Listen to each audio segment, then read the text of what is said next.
Pinalibutan ng seguridad ang labas ng Senado bunsod ng nagpapatuloy na pagdinig ng Cayetano Block kung saan sumugod din ang mga ralista. Ang mga kaganapan sa labas ng Senado, tinutukan ni Giselle Ricafort. Giselle? Yuwel, 2,000 pulis na yung nakabarikada sa labas ng Senado. Ngayong kabi-kabila yung mga kilos protesta dito. Ayon kay NCRPO Director Major General Anthony Abirin, preventive security measure lamang ito, kasabay na rin ang pagdinig doon sa anomalya sa mga proyekto sa flood control. Yung mga lumalabas sa barikada kahit pamilya yan, hindi na pinababalik sa loob, partikular dito sa labas ng Senate gate dahil lockdown daw yung mga kapulisan.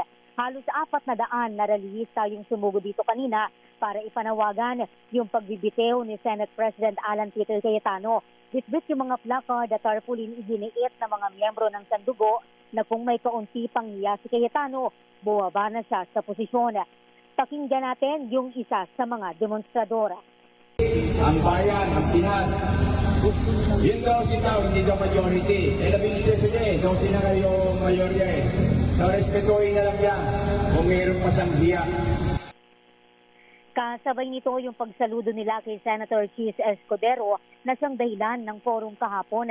Nananawagan din yung mga taga-suporta ng Pangulo ng agarang impeachment trial laban kay VP Sara Duterte at pag-aresto kay Senator Bato de la Rosa at bitbitin patungo sa Dahig, Netherlands. Bukod sa paghilera dito sa northbound ng Jokno Boulevard sa Pasay City, idinaan ng mga rallyist ang mga supporter ng Pangulo sa pag-iindak, pag-zumba, yung kanilang panawagan sa Senado at pagpapahayag ng suporta sa administrasyon.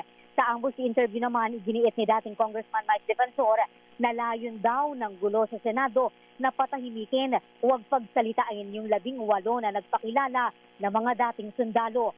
Pakinggan natin si dating Congressman Mike Defensor. Mag-away sila doon, di ba?